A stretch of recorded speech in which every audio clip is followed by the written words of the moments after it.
shining the spotlight on the communities we love. It's time for the KMCH Hometown Tour.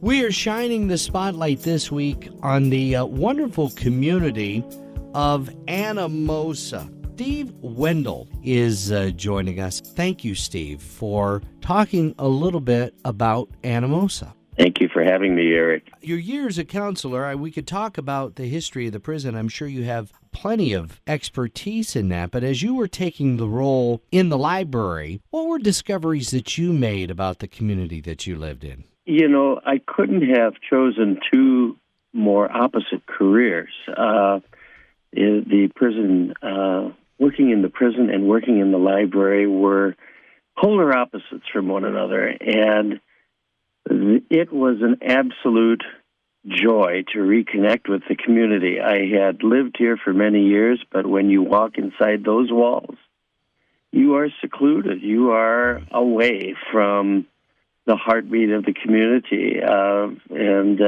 There's just that's just the nature of the beast.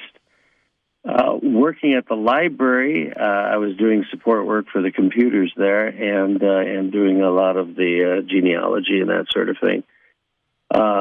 I was able to get back in touch with the community, with the individuals who had patronized the library, and it was an absolute joy.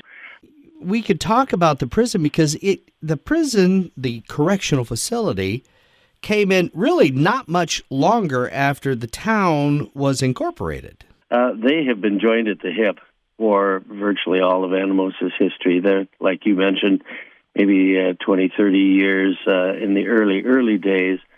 But when the legislature decided that the state of Iowa needed an additional penitentiary, because Fort Madison, the old territorial prison, was the only correctional facility in Iowa, and it was overflowing. And they decided in their wisdom that it should be in the northern part of the state, and that set up a spirited competition among communities around northern Iowa for the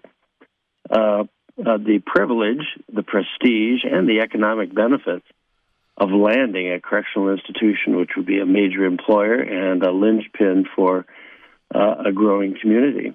And Anamosa, for a variety of reasons, was the winner in that particular competition, and it has been a mainstay in Anamosa since those early days. Was there something that even you were surprised to discover? In the early days, they were active in the day-to-day of the institution. People were invited to come in for Sunday services and join the inmates. They would the local newspaper would refer to them as our prisoners. It was a level of engagement that was unique. It was just a source of great pride. Obviously, the passage of time has tempered that, and changing times.